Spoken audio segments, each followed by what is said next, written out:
સમગ્ર ઉત્તર ગુજરાતની અંદર તેની ખૂબ ખ્યાતિ છે એવી આપણી આ વિદ્યાલયના 49મા વાર્ષિકોત્સવ કાર્યક્રમ આચાર્ય તરીકે આપણી વિદ્યાલયમાંથી જે જેઓ અન્ય વિદ્યાલયમાં જઈ રહેલા છે એમનો સન્માન કાર્યક્રમ એટલે આપણી જ વિદ્યાલયની અંદર વર્ષો સુધી જેમને કામ કર્યું છે એમને વિદાય સન્માન આ પ્રકારના ત્રિમંગલ કાર્યક્રમની અંદર સમયના અભાવે આપણા વચ્ચેથી આપણા કાર્યક્રમમાંથી વિદાય લઈ ચૂકેલા આપણા ડીપીઓ શ્રી ચૌધરી સાહેબ, વિનોદભાઈ સાહેબ, આપણા વિદ્યાલયના જ વિદ્યાર્થી ડૉક્ટર સતીશભાઈ, કેમ્પસના ડાયરેક્ટર પ્રોફેસર જય ધ્રુવ, મારા ગામના જ મારા ગુરુજી કાનજીભાઈ, બંને શિક્ષક મિત્રો જો પ્રધાનાચાર્ય જેવા બનવા થઈ રહ્યા છે, રમીલાબેન, ભગીની સંસ્થાના બંને આચાર્યશ્રીઓ, શાળાના જુઝારુ આચાર્ય શ્રી સોઢા સાહેબ, શિક્ષક મિત્રો અને ભૂલકાઓ મિત્રો, આજે થોડો આ સ્ટેજ ઉપર એક વ્યક્તિને નહીં જોતા દુઃખ થાય છે. આવતી સાલ કદાચ એનાથી વધારે પણ દુઃખ થશે.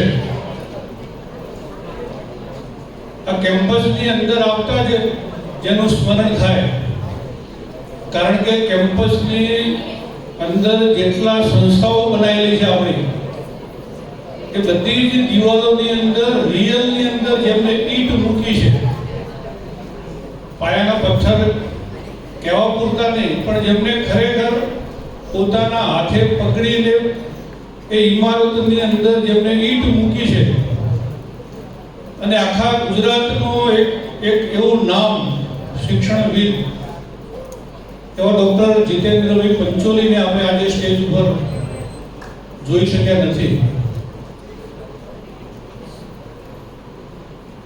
થોડા સમય પહેલા એમનો ફોટો આ સ્ટેજ ઉપર છેલ્લી વાર મૂકવામાં આવ્યો હતો. ખરેખર અનેક વિદ્યાર્થીઓ, અનેક જીવનોના પ્રેરણા સ્ત્રોત એવા પંચોલી સાહેબ, એમને હું શ્રદ્ધાંજલિ આપું. કાનજી દાદાએ વાત કરી કે થોડો સમય વિદ્યાલય કદાચ એ પ્રકારની પણ સ્પર્ધાના કારણે કદાચ આવ્યું છે, પરંતુ વર્ષો સુધી આ સંસ્થાનું મોટું નામ છે. ઉત્તર ગુજરાતની, સમગ્ર ગુજરાતની અંદર અનેક વિદ્યાર્થીઓએ અનેક પ્રકારની ખ્યાતિઓ પ્રાપ્ત કરી, અને એવા આ સંસ્થાની અંદર બે શિક્ષકો અન્ય સ્થાન ઉપર આચાર્ય બનવા જઈ રહ્યા છે. ખરેખર આનંદની વાત છે. હું પણ એમને શુભેચ્છા આપું છું. રમીલાબેનને પણ હું પોતાના શ્રેષ્ઠ જીવનને આ સંસ્થાઓમાંથી મળેલા સંસ્કારો અનુસંધાને પરમ કૃપાળુ પરમાત્મા એમને શ્રેષ્ઠ જીવન તંદુરસ્ત અને લાંબુ આપે એવી ભગવાનને પ્રાર્થના કરું છું.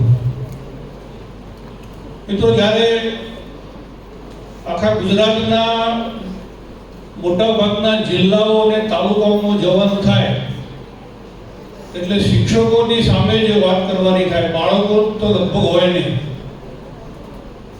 અને શિક્ષકોને એવું લાગે કે અમારી કંઈક વાત છે, અમારા પડતર પ્રશ્નોની કોઈ વિખાવી વાત કરશે. હવે લગભગ મોટા ભાગના પ્રશ્નો સોલ્વ થઈ ગયા છે એટલે આપણા મનમાં એવું નહીં હોય, પણ તમારી સંમતિ લઈ અને તમારો જ એક પ્રશ્ન આ બાળકો હા કે તો હું પૂછવા માંગુ છું. હા કે તો બાળકો પૂછું? હજી બધા બાળકો બોલે નથી. પૂછું? એક જ પ્રશ્ન પૂછું. એ પ્રશ્ન કોઈને આવડશે નહીં? બોલે બે દિનના નહીં બોલે, અને હું પણ કહું છું કે નહીં આવડે. કદાચ આવડે તો ખૂબ સારી વાત છે, કારણ કે આટલી સરસ સંસ્થા વાર્ષિકોત્સવ ખૂબ મોટા પ્રમાણમાં વિદ્યાર્થીઓ સમાજમાં ઠલવાય, એમને જો આ પ્રશ્ન આવડી જાય, બધાને આવડે તો ખરેખર આનંદ થાય. 50% ને આવડશે તો પણ આનંદ થશે, 10-15 જણને આવડશે તો પણ આનંદ થશે. પણ પહેલા પ્રશ્ન બરોબર સાંભળવાનો, હું કહું ત્યારે જ ઓવરી ઊંચી કરવાની, અને જેને કહું એને જવાબ આપવાનો. 3 શબ્દો છે. એક નાનું છોકરું મરી ગયું એટલે એની મમ્મી છોકરાને હાથમાં લઈ અને સ્મશાનમાં દાટવા માટે ગઈ. નાના છોકરાને દાટવું પડે તો સ્મશાનની આગળ એ છોકરાના બાપ ચોકી કરતા હતા, સ્મશાનની ચોકી કરતા હતા. અને મરી ગયેલા છોકરાને લઈ જનારી એની મમ્મી એ ચોકીદારની પત્ની કહેવાય, પત્ની હતી. છોકરાનો બાપ એ પોતાની પત્નીને એવું કહે છે કે તારી પાસે 2 પૈસા છે, 2 પૈસા તું આપે, સ્મશાનની ફી ભરે તો આ તારા બાળકને દાટવા દો. ત્યારે એ છોકરાની મમ્મી એવું નથી કહેતી કે મારી પાસે પૈસા નથી, પણ આપણું બાળક છે, તમારું બાળક છે, મફત દાટવા દો, એવું કહેતી નથી.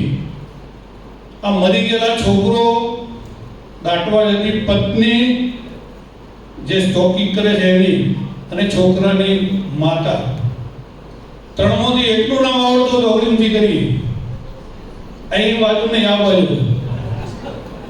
એટલે કોઈને આવડતું નથી, એટલે હમણાં જે સન્માન કર્યું 100% લાયા, 94% લાયા, 92% લાયા, બધા ફેલ છે.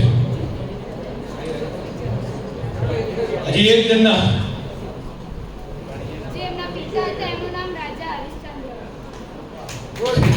એક જણને આવડ્યું, પણ મેં તો 50% કીધું, છેલ્લે 10-15 કીધું.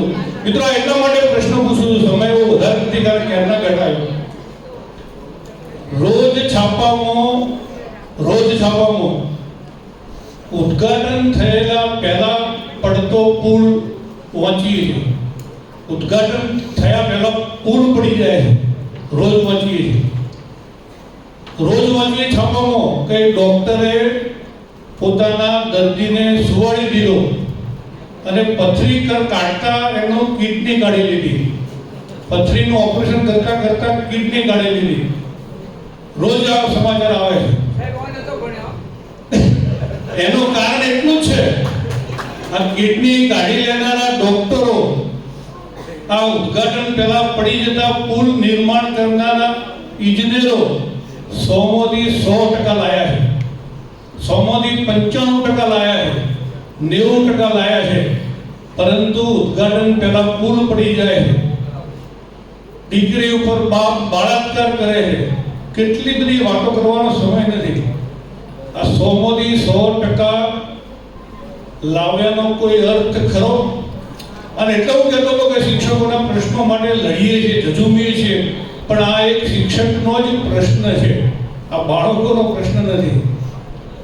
આ શિક્ષકોનો પ્રશ્ન એટલા માટે છે કે પહેલી લીટી અને છેલ્લી લીટી, પહેલો પાઠ અને છેલ્લો પાઠ, અને 100% એમાં જ આપણે રચા પચા રહીએ છીએ.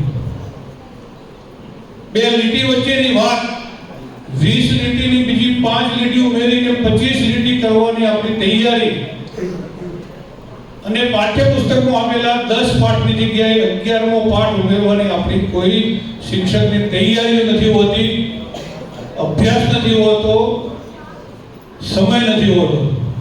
અને એના કારણે સમાજની આ પ્રકારની સ્થિતિ થવા જઈ રહી છે. આ મનોરંજન, આ બધા ગીત, આ બધા જરૂરી છે, ઠીક છે, સૌથી વધારે જરૂરી છે મૂલ્યલક્ષી શિક્ષણ. અને એ જો નહીં આપવામાં આવે, જો બાળકો નહીં પ્રાપ્ત કરે તો આવનારો સમાજ કયો જઈને અટકવાનો છે? મિત્રો કાલના સમાચારમાં જોયું કે તમારા પાસે છાપું પણ હશે, 1 વર્ષની દીકરી ઉપર એનો પિતા બળાત્કાર કરતો હતો. 1 વર્ષથી સમાચાર વાંચ્યા છે બધાએ? 1 વર્ષથી, અને છેલ્લે એને રહેવાય નહીં ત્યારે એને કાલે કોર્ટ પોલીસ ચોકીમાં કેસ કર્યો. અનેક દ્રષ્ટાંતો, અનેક દાખલાઓ છે કે શું થવા જઈ રહ્યું છે. મિત્રો આમાંથી બહાર સમાજને કાઢવો પડશે. 5 વર્ષે, 15 વર્ષે, 25 વર્ષે પરિવર્તન લાવવા માટે આજ બાળકોને તૈયાર કરવા પડશે. અને એ કામ કરવાનું નિમિત્ત આપણે કરવું પડશે, શિક્ષકોએ કરવું પડશે અને શિક્ષકોએ બીજું ઝડપવું પડશે. મને આનંદ છે કે આપણા શાળાના મેં એટલા માટે જ પહેલા શરૂઆતમાં કીધું કે જુઝારભાઈ જુઝારસિંહ એક નેતા કેપ્ટન ઉપર બધો આધાર રહેતો હોય. કોઈ પણ ટીમ હોય, કોઈ પણ પ્રકારનું કામ સંસ્થા લઈને બેઠા હોય ત્યારે એનો કેપ્ટન કેવો છે એના પર બધો આધાર જતો હોય. અમારા ધનરાજભાઈ ને અમારા અલકાબેન ના બધાએ કાંજીભાઈ કરીને એક મોટી એક ટીમ છે આ સંસ્થાની અંદર. એના કારણે આ બાળકો આટલી પ્રગતિ કરી છે. મિત્રો, આખા પાટણ પંથકની અંદર આપણા શાળાના પ્રિન્સિપાલ એક નામ બનાવી ગયા છે. ખાલી શાળાનું સંચાલન નહીં, પણ એક શ્રેષ્ઠ રચનાત્મક કામો કરવાના, દેશભક્તિના કામો કરવાના અને કામોની અંદર પોતાના સમયનું સમર્પણ કરવાનું આપણા આચાર્ય બીડું ઝડપ્યું છે. આપણે આવું ના કરી શકીએ. આપણે બધાએ આ કામ કરવું પડશે. કોઈ પ્રકારનું નાનું મોટું કામ રાષ્ટ્ર પ્રથમ એની થિયરી લઈને ચાલવું પડશે. જ્યાં સુધી રાષ્ટ્ર પ્રથમની થિયરી લઈને નહીં ચાલીએ ત્યાં સુધી આપણા દેશનું કોઈ ભવિષ્ય નથી. અનેક દેશોની અંદર પોતાના દેશનું મહત્વ પોતાના દેશના નાગરિકોએ સમજ્યા હોવાના કારણે દેશે પ્રગતિ કરી છે. આપણે બધાએ આવી જ્યારે શ્રેષ્ઠ શાળાની અંદર અભ્યાસ કરી રહ્યા છીએ, અભ્યાસ કરાવી રહ્યા છીએ, ત્યારે આ રાષ્ટ્રને કેન્દ્રમાં રાખવાની ખૂબ જરૂર છે. આ તબક્કે વધારે સમય લેવો એ યોગ્ય નથી. ફરીવાર ક્યારેક ઘણી બધી વાતો કરવાના એક મનમાં ઈચ્છાના કારણે વાતને અધૂરી રાખીને મારી વાતને પૂરી કરું છું. અસ્તુ ભારત માતા કી જય. મને બોલવા માટે તક આપણી, સન્માન કર્યું.